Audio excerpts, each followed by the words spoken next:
اعوذ باللہ من الشیطان الرجیم بسم اللہ الرحمن الرحیم۔ قندیل یوٹیوب چینل دیکھنے والے ناظرین کی خدمت میں آداب عرض ہے۔ ناظرین، گزشتہ دنوں قومی اسمبلی کے اجلاس میں جناب ایاز صادق نے کچھ حقائق بیان کیے جس پر انہیں غداری کے لیبل کا تاحال سامنا ہے۔ یاد رہے کہ موصوف قومی اسمبلی کے اسپیکر بھی رہے ہیں اور دیگر جلیل القدر عہدوں پر بھی فائز رہے ہیں۔ آپ لوگوں کو معلوم ہونا چاہیے کہ ہمارے جتنے بھی کلیدی عہدے ہیں، جن میں اسپیکر قومی اسمبلی، سینٹ کے چیئرمین، وزارت دفاع، خارجہ، داخلہ اور دیگر خزانہ جیسے کلیدی عہدے صرف ان لوگوں کے نصیب میں لکھے ہوتے ہیں جنہیں امریکی آشیرواد حاصل ہو۔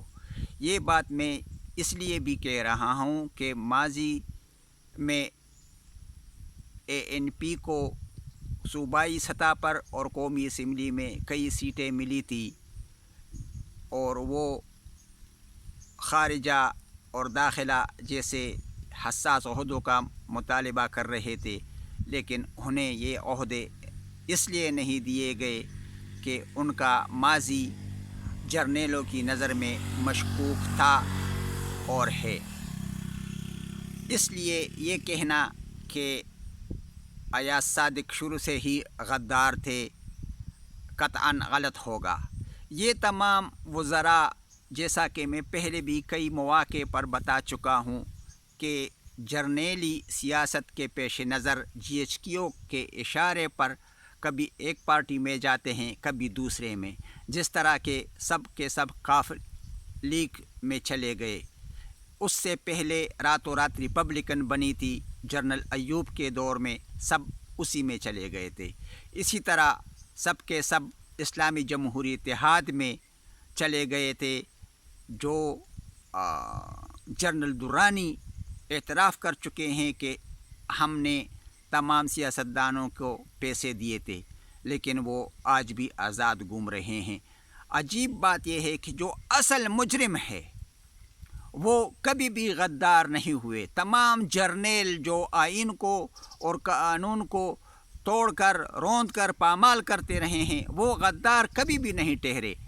حالانکہ جنرل مشرف سنگین غداری کیس میں سزائے موت پا چکے ہیں، لیکن انہیں کوئی بھی پھانسی پر نہیں لٹکا سکتا، اس لیے کہ وہ جرنیل ہے۔ چونکہ یہ جرنیل امریکی پالیسیوں کو تقویت دیتے ہیں، انہیں تحفظ فراہم کرتے ہیں، اس لیے کوئی بھی مائی کا لال ان جرنیلوں کو ہاتھ نہیں لگا سکتا۔ یہ آپ لوگوں کو یہ بات معلوم ہونی چاہیے۔ اگر جنرل ضیاء اڑا بھی دیے گئے تھے تو اس وجہ سے کہ اس نے آخر وقت میں امریکہ کو آنکھیں دکھانے کی کوشش کی تھی۔ اسی طرح صدام حسین نے بھی امریکہ کو آنکھیں دکھانے کی کوشش کی تھی۔ تو یہ پٹھو سربراہ جتنے بھی ہوتے ہیں، خصوصاً اسلامی ممالک کے، یہ امریکہ کے آگے سر بسجود ہوں تو کامیاب رہتے ہیں۔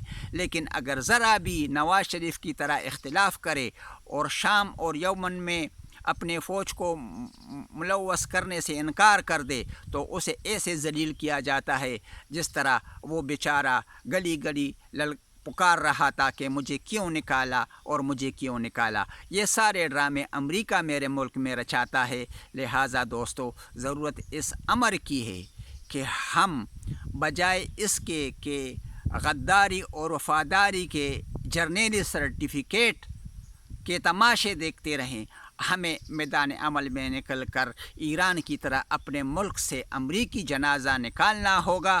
تب ہم ایک خوددار، خود مختار اور ہنرمند قوم بن سکیں گے۔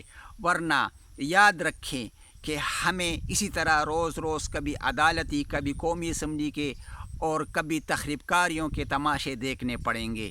لہٰذا وقت کی آواز ہے کہ اب ہم ایک زندہ قوم بن کر آگے بڑھیں اور یہ تمام جرنیلی اور جاگیرداری سیاست کا ملک سے خاتمہ کریں۔ والسلام۔